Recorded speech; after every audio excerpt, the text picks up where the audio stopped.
Dulu di sajadah ini ayah tegak berdiri. Dulu di sajadah ini ibu selalu berdoa. Mungkin selama hidup dia tidak pernah tahajud. Mungkin selama hidup dia tidak pernah berdoa. Dia marah, dia melawan, dia egois.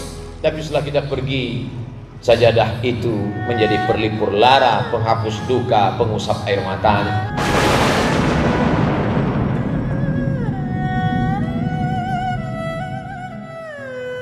Salahkah anak kita sekolah ke luar negeri?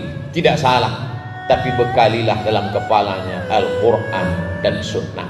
Salahkah dia hebat menjadi orang yang berkarir bahasa Inggris luar biasa? Tak salah.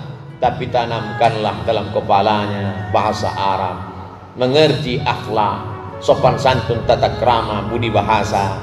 Halakam ru'un lam ya'rif qadrahu. Orang celaka bukan orang miskin susah melarat. Orang celaka orang yang tak tahu siapa jati dirinya. Kenalkan dia bahwa kita adalah orang Minangkabau yang dalam satu hembusan nafasnya dia berkata tentang agama dan adat istiadat. Adat basandi syara, syara basandi kitabullah. Ajarkanlah kepada dia bahwa kau akan mati, nah. Hidup hanya sebagai tempat persinggahan. Panas terik bernaung di bawah kayu yang rindang. Sementara matahari condong. Tiba masanya kita akan berlalu. Kalau kapal sudah penuh muatan, maka berlayar tak dapat dielakkan. Sampaikanlah kepada kita bahwa dunia ini bukan tujuan. Sampaikan kepada mereka bahwa kita hanya singgah sejenak. Setelah itu kita akan berlalu ke tempat yang penuh dengan keabadian. Sehingga dengan demikian dia menjadikan dunia ini hanya sebagai jembatan. Ad-dunya balaghun ilal akhirah. Dunia hanya penyampai kepada tujuan akhir. Bahwa dia akan mencari akhirat penting. Wabtaghi fima ataakallahu daral akhirah. Carilah akhirat. Tahajudlah sepanjang malam. Bacalah Quran. Wala tansa nasibaka minad dunya. Tapi jangan lupa kau hidup di dunia, perlu makan. Antada awarasataka aghniya. Kau tinggalkan ahli warismu, anakmu, cucumu, menantumu dalam keadaan mampu, ekonominya mapan.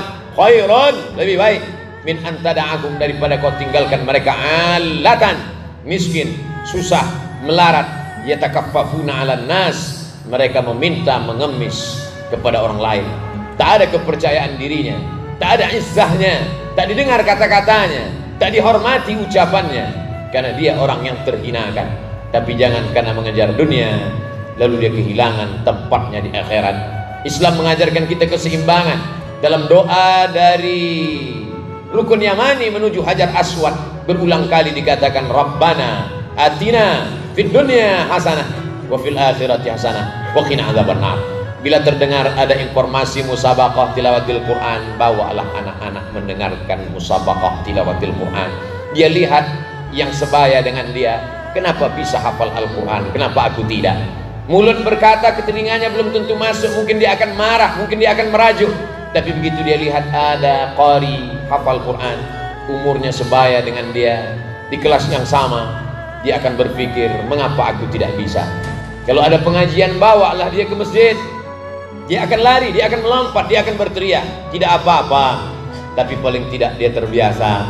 Nanti dia akan membawa anak dia pula pada masa kita sudah lagi tiada di atas muka bumi Allah. Kalau ada pengajian, ada pertemuan keluarga, bawalah dia. Dudukkan dia dekat ulama, mintakan barokah. Sampai masanya nanti kita mati dimakan cacing tanah, dia akan membawa cucu kita, anak-anak kita yang tidak pernah kita kenalkan dengan ulama. Maka mereka hanya tahu dunia semata. Sampai masanya kita pun akan hilang dari mata mereka. Air mata mereka meleleh, bukan karena kita mati, tapi karena harta warisan kita terlalu sedikit untuk menopang ekonomi mereka.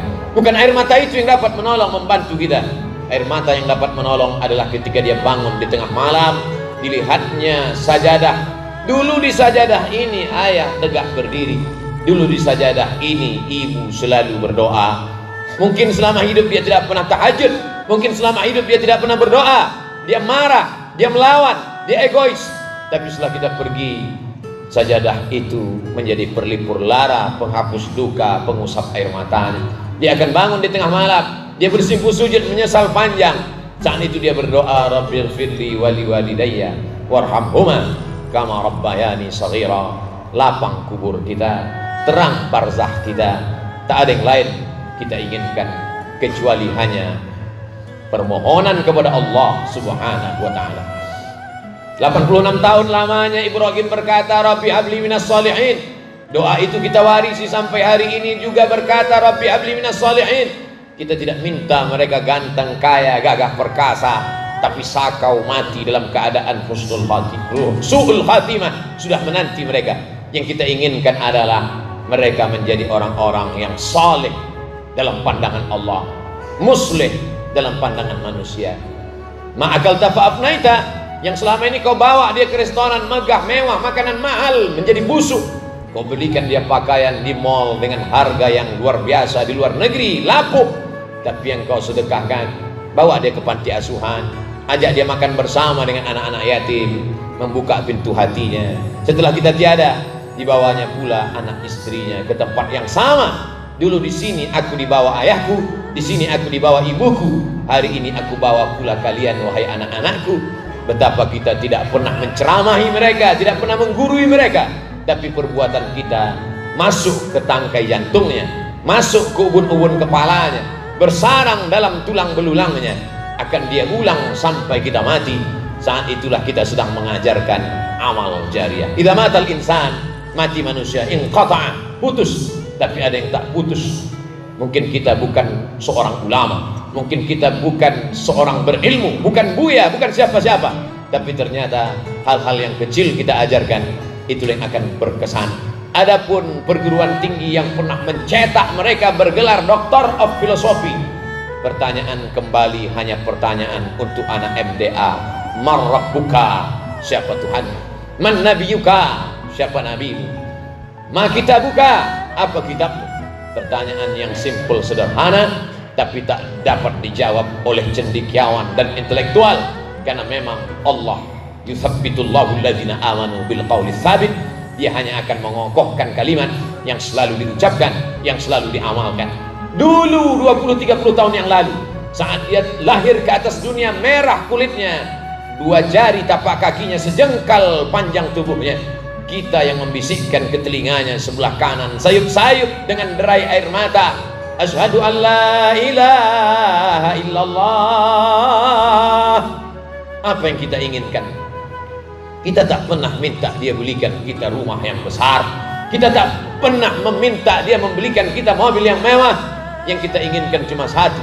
Nah, dulu saat kau lahir ke atas dunia ini, aku membisikkan ke telingamu la ilaha illallah.